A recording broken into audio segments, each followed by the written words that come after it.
Inararo ng SUV ang ilang sasakyan at motorsiklo sa Quezon City. Ang nakadisgrasyang driver, aminadong nakainom. Nasa frontline ng balitang yan, si Ian Suyu.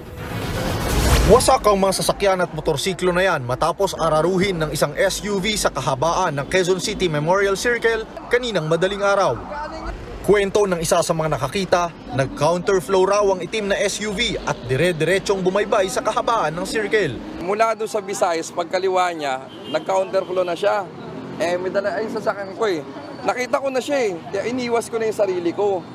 Sabi ko, pagdating dito, sabi ko, automatic to, may mababangga. Ayan na nga. Ang bilis ang takbo niya mula doon sa Visayas eh. Una umanong inararo ng SUV ang dalawang motorsiklo malapit sa kanto ng Visayas Avenue. Sugatan ng lalaking motorcycle rider at isang babaeng pasahero ng motorcycle taxi. Unang natumbok niya yung kasama namin.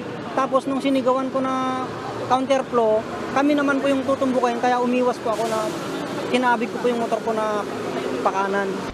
Nagdire-diretso pa ang SUV malapit sa Maharlika Avenue. Una nitong sinalpok ang isang taxi na nakasalubong niya.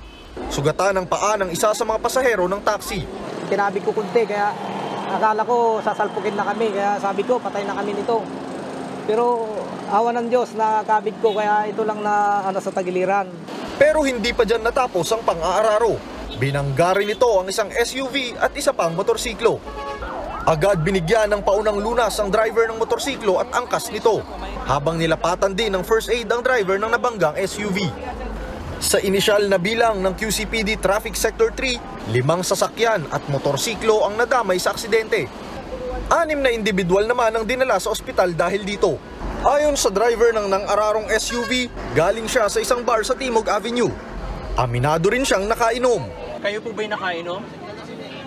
Nakainom, yeah. Sa mga nabangga, hindi ko alam. Allegation lang siguro yun, pero hindi ko alam. Nasa kustodiya na ng QCPD Traffic Sector 3 ang suspect na posibleng maharap sa reklamong reckless imprudence resulting in multiple injuries and damage to properties.